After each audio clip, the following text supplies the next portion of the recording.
It's yummy. Oh my word. Hi friends, Tracy here from the Sewing Channel. The story goes like this. My sweet husband came to me and said, hey, when I go on my golf trip to go visit my cousins out of state and stay at their house, do you think I could take one of your quilts as a housewarming gift?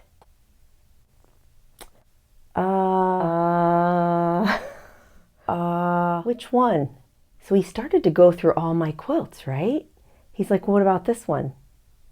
No. What about this one? No, you can't have that one. Well, what about this one? No.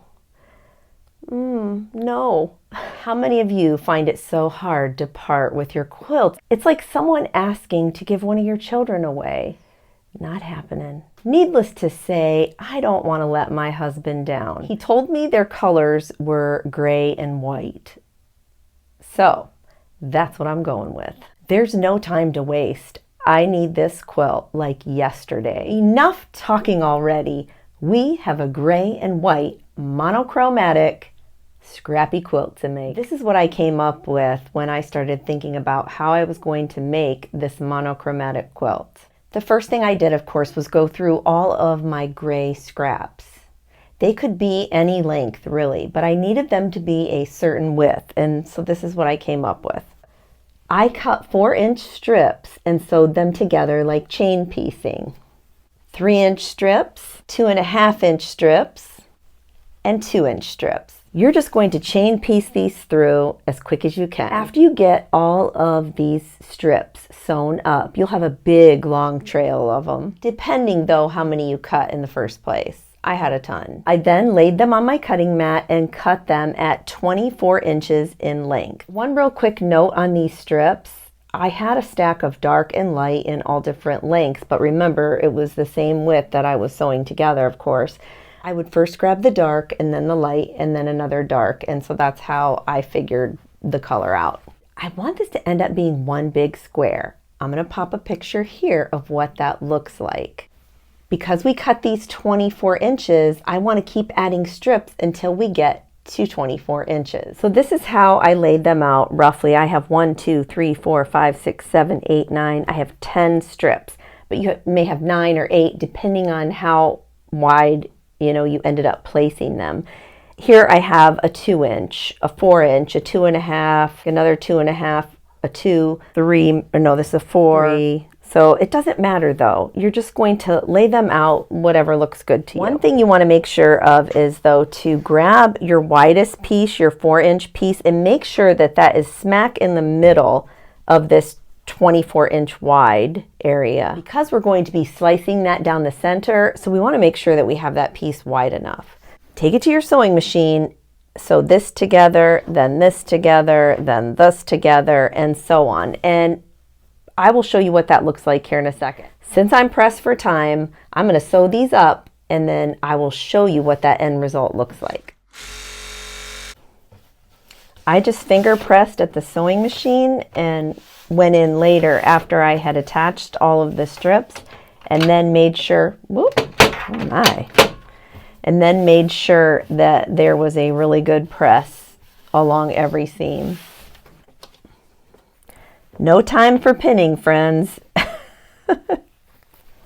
The driving factor here might be the fact that I don't want to give up any of my quilts. I don't know. Here's what mine looks like after I've sewn all the strips together. I had to add 1 extra strip in because it still wasn't wide enough. So fold this in half and put a memory crease both ways. Sure, if you're overhanging a little bit that you line up with the shortest little piece that you have on your strip. Once you get the center there, go ahead and put a memory crease right there. Make sure that you fold toward the inner pretty fabric so that way we can lay our ruler in the ditch when we go to cut, and it's going to cut perfectly. You're going to open it up. Now we're going to fold it the opposite way. And there'll be extra on this one. Like I said, I had to put another strip on, so no big deal though. This is why I want this to end up in the center, the wider piece, because we're going to be slicing down that, and if there was a seam there, it would be, kind of funky to, slice through a seam. So I'm going to go here and I'm going to put a memory crease right there and right there. Open it up, grab your ruler and follow that ditch by laying your ruler right in the ditch. It should go right to that ditch. Line it up and then cut. I don't have a hook on this ruler yet because it's hard to grab this big ruler. Now you'll take and turn this longer piece like so. Find that ditch where you creased, you put the memory crease in, lay your ruler right in that ditch and slice. Grab the other one and do the same thing. You should end up with 4 pieces that are totally different. Take your square ruler, grab each of those blocks, and we're going to trim it down to 12 inches square. Find the 12 here on your ruler. Line it up with your fabric. You can see here I'm lining it up so that I'm cutting off the jagged edges where the end of those strips were. And then the top. Check it this way.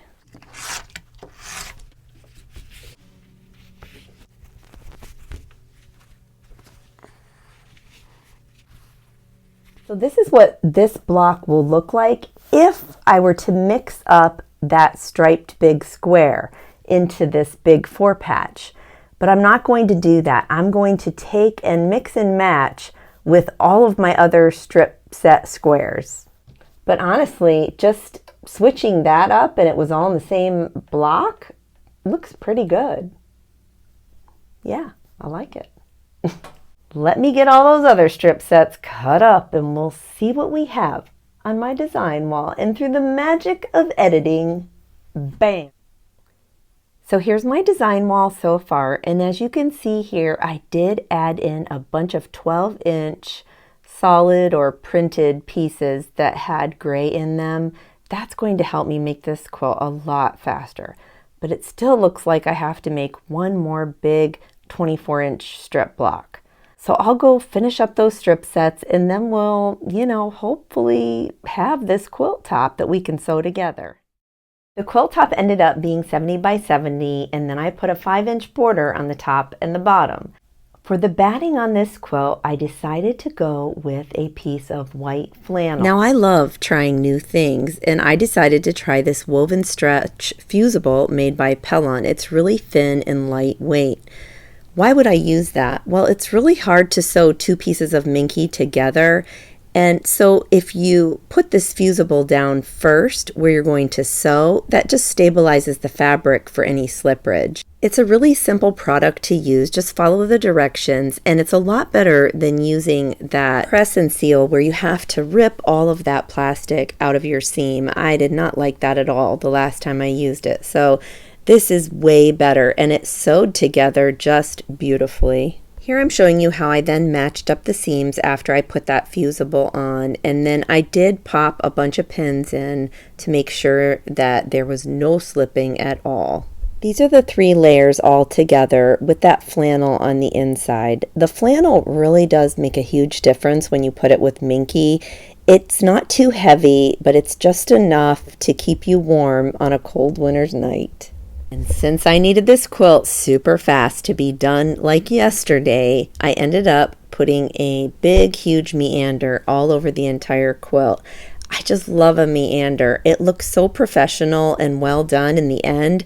And it's just a very simple meander looping all over the place. I just love it. For the 2 borders, I ended up doing a paisley free motion quilt all over.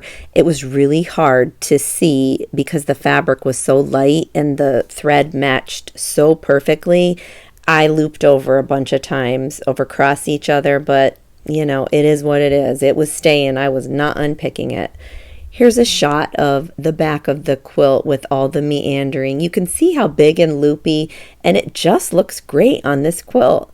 Here's the border of the paisleys, the top of the quilt and the back. Super cute. Here I'm trimming the corners of the quilt first, and then I go in and I trim all four sides of the quilt, meeting up those edges.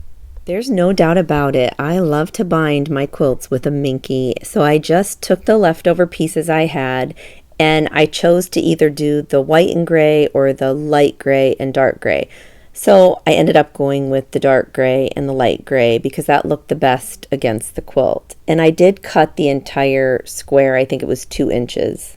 It's always important to note that when you're working with minky and you're sewing strips together, that you make sure that your nap is all going in the same direction. If you don't, one side will be rough when you rub against it and one will be smooth.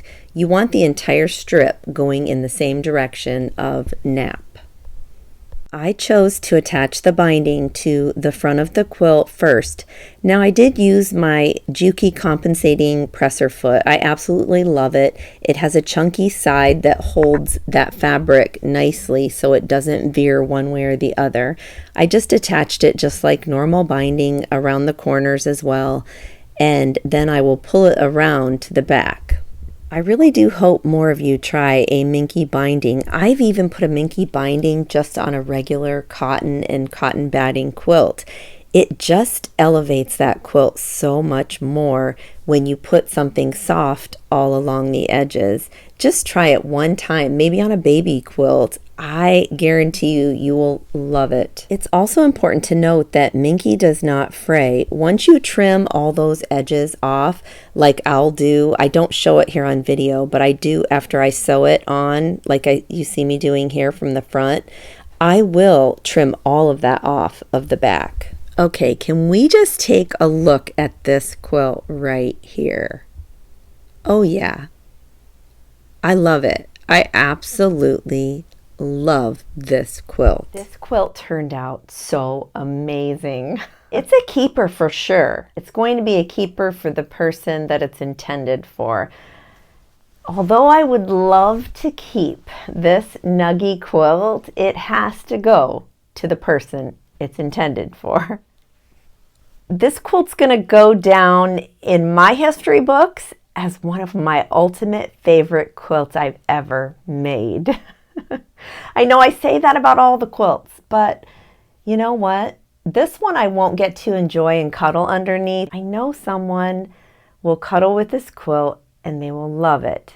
I mean, just look at it. It's so like fluid and nuggy. It's yummy. Oh my word.